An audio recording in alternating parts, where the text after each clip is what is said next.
moment où tu as cru que tu n'allais jamais max ton compte Brawl Stars. Tu travailles tous les jours, mais ton compte avance à du 2 à l'heure. Et le pire, c'est que je suis sûr à 100% que tu fais les mêmes erreurs que la majorité des joueurs sans te rendre compte que ça te ralentit. Moi, en vérité, je faisais partie de ce groupe jusqu'au jour où j'ai compris un truc.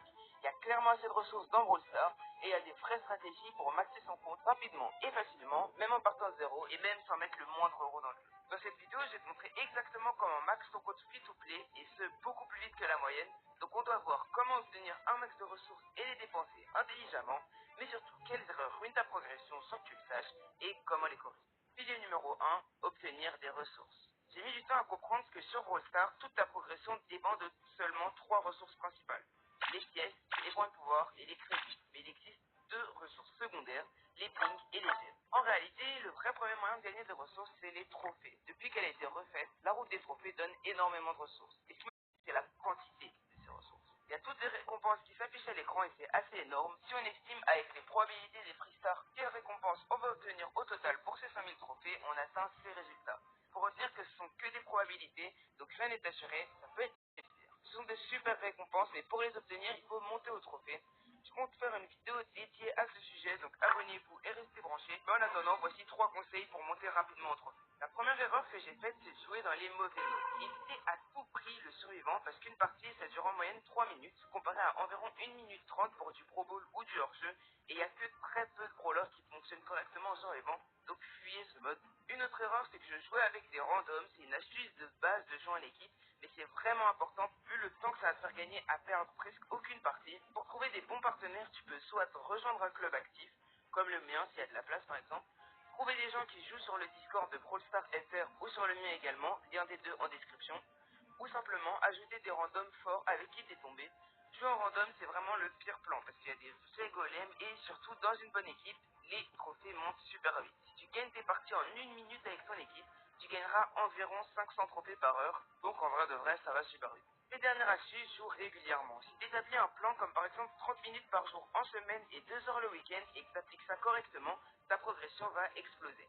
2500 trophées par semaine, ce qui revient à environ 3500 pièces, 700 points de pouvoir et 370 crédits par semaine en approximation évidemment. Un autre truc qui booste énormément ton compte, le pass brawl. Quand tu regardes les récompenses du pass gratuit, on parle de dizaines de milliers de pièces, des tonnes de powerpoints et plein de crédits.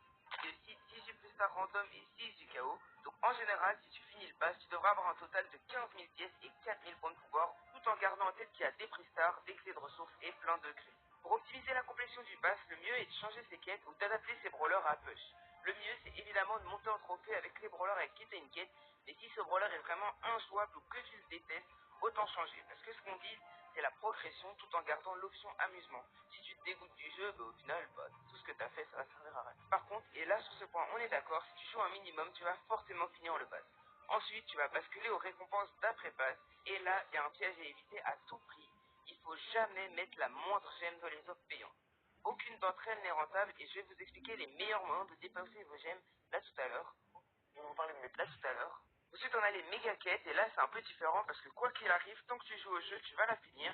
Mais le top, ça reste de changer la quête pour avoir ce que tu es sûr à 100% de terminer pour récupérer tes récompenses au plus vite. Donc, par exemple, si jamais tu as une méga quête dégâts et que tu sais que tu vas mettre beaucoup de dégâts, mais change jamais les dégâts. Et enfin, le pass pro, même si c'est pas le plus rentable, ça reste assez intéressant pour les hypercharges et les star drop ledge.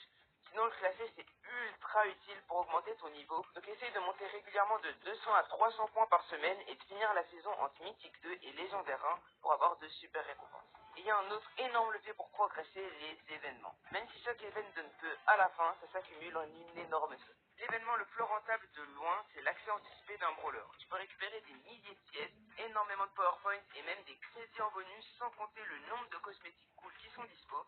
Et en plus de cela, tu auras d'office de nouveaux brawlers et si tu l'obtiens dans une boîte, en les ouvrant toutes, tu as environ une chance sur 3, tu obtiendras 1000 crédits en compensation. Un autre event très rentable, la méga pique. Pour seulement 6 parties, tu récupères énormément de ressources. 500 pièces, 200 powerpoints et 20 free stars random. Donc ultra important, mais ça nécessite un bon club.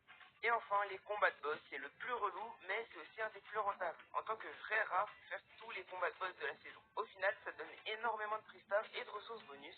25 free stars et 5 du chaos en général par mois. En vrai, c'est le genre d'événement qui peut finir une méga quête de dégâts, donc si jamais tu as l'opportunité de changer, vas-y.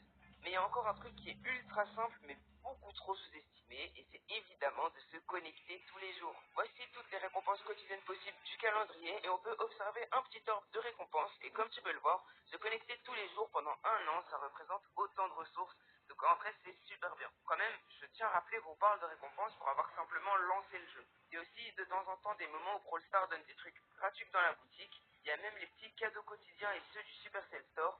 Au final, ça finit par s'accumuler et c'est des petits riens qui rassemblés ont un super bon effet. Après, il y a encore une fois un point beaucoup trop sous-estimé, les victoires quotidiennes. Si tu veux juste des victoires tous les jours, c'est l'équivalent de 180 prix stars par mois. C'est vraiment gigantesque, donc essaye de faire tes 6 combats du jour tous les jours, quoi qu'il arrive, que ce soit aux toilettes, dans le bus ou même quand tu as du temps libre. C'est vraiment vite fait et niveau récompense, c'est l'un des trucs les plus intéressants. Enfin, il y a le shop de Juju, voici toutes les récompenses de progression qu'on peut y avoir dans les packs. Selon moi, il n'y a rien qui est vraiment rentable, mais si tu as un combo avec un skin que t'aimes plus une bonne récompense, dans ce cas-là, faut pas hésiter. En plus, les blinks, ça sert principalement à ça. On passe au bilan, et il y a un truc que j'ai réalisé et que tu as forcément dû constater, si tu fais tout ce que je viens de te montrer, donc trophées, passes, événements et récompenses quotidiennes, ton compte va s'enrichir de malade. On parle de dizaines de milliers de pièces, des milliers de PowerPoint et des crédits en masse à chaque saison. Et en plus de ça, tu as une énorme quantité de récompenses aléatoires qui vont faire leur différence. Au total, si jamais tu fais tout ce que je t'ai dit, tu peux presque dépasser les 40 000 pièces, atteindre les 11 000 PowerPoint et 5 000 crédits sur une seule saison. Sur les crédits, ça peut sembler être léger, mais n'oublie pas que recevoir des brawlers dans des freestars, c'est aussi possible. Donc c'est possible que tu reçoives genre 2 ou 3 brawlers sur ta route des crédits par mois, plus 2 ou 3 également dans tes freestars. Mais même si t'es riche, il y a un vrai problème, et c'est à cet instant-là que beaucoup de joueurs gâchent leurs ressources, et c'est ce qu'on va corriger dès maintenant. Donc pilier numéro 2, dépenser ses ressources. La majorité des ressources servent à maxer tes brawlers, mais si tu fais ça n'importe comment, tu perds énormément de valeur. Il y a 3 points à respecter pour les dépenser intelligemment. En A, il y a mettre 2 brawlers pouvoir 11 par saison. Pour les choisir, il y a une règle 5 qui s'impose, l'un méta, l'autre stable. Les brawlers méta sont super forts, mais ils risquent de se faire nerf, comme par exemple Damien, Nasia, ou encore Colette par exemple, en ce moment. Alors que les brawlers stables, comme par exemple Belle, Ambre ou Kenji, ils sont forts depuis un bon petit moment et ils vont le rester, donc c'est des super investissements pour le long terme. En B, mettre des brawlers pouvoir 7. Ça coûte que 1000 pièces et 500 points de pouvoir, et avec tous les tips que je t'ai donnés, tu devrais assez pour en mettre une vingtaine par saison. Par contre, il y a une énorme erreur à éviter, ne monte pas tous tes brawlers en même temps. Peuple-les un par un directement du pouvoir 1 au pouvoir 7 et fais pas tous au pouvoir 2, puis tous au pouvoir 3, etc. L'avantage, c'est que tu débloques la possibilité d'obtenir des gadgets dans des prix stars et c'est toujours ça de prix. En plus, à partir du pouvoir 7, tu commences à être un petit peu solide pour commencer à bien push en ladder. Et n'hésite pas à en mettre quelques-uns pouvoir 9 dans la même logique, donc c'est-à-dire pour obtenir des pouvoirs stars dans les Star Wars. Et règle numéro C, ne pas acheter une capacité sauf si elle est primordiale. Équiper un brawler entièrement, c'est autant de ressources qu'en maxer un autre. Mais les trucs primordiaux, comme par exemple le gadget de Lily, les guerres de Jean ou le Star Power de Léon qui font une énorme différence, là mieux vaut y investir pour être vraiment à l'aise et faire une bonne value avec ses brawlers. C'est pareil pour les Buffy, évite à tout prix d'en acheter parce que si ton compte n'est pas très avancé, ça va énormément te bloquer, voire totalement. Et dernière astuce un petit peu à part, essaie d'avoir un bon équilibre avec tes brawlers maxés, donc essaye de ne pas avoir que des assassins, comme ça, au moment où tu vas jouer en classé, tu auras des bons brawlers à choisir dans toutes les situations. Ensuite, acheter des offres. En ce qui concerne l'achat d'offres, je sais que c'est super tentant d'acheter des skins en gemmes, mais en vrai de vrai, c'est une des pires erreurs, même si on a quand même le droit de se faire plaisir de temps en temps. Je trouve que les blinks sont faits pour ça. Pour moi, avec tes gemmes, il y a seulement 2 boîtes de dépenses qui sont assez utiles. En 1, t'as les hypercharges en réduction qui coûtent que 80 gemmes. Comme je les ai toutes depuis un petit moment, je sais pas si les hypercharges ressortent dans le shop, mais en tout cas, dès qu'il y a un nouveau brawler, son hypercharge sort. Donc si jamais tu peux l'acheter en gemmes, ça peut faire de la value. Et ensuite, on a les offres ultra rentables, comme par exemple celle-ci. S'il y a une énorme réduction, fonce. Le dernier moyen de les dépenser, et ce uniquement si t'as le pass, c'est d'acheter des Buffys en gemmes, et plus précisément des gadgets Buffy.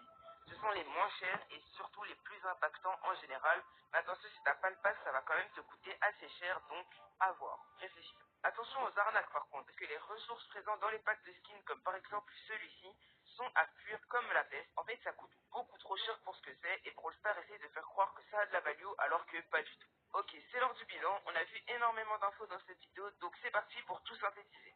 Pour maxer ton compte sur Brawl Stars, ça repose sur 3 choses simples. Pour commencer, tu dois gagner un maximum de ressources. Trophées, passes, événements,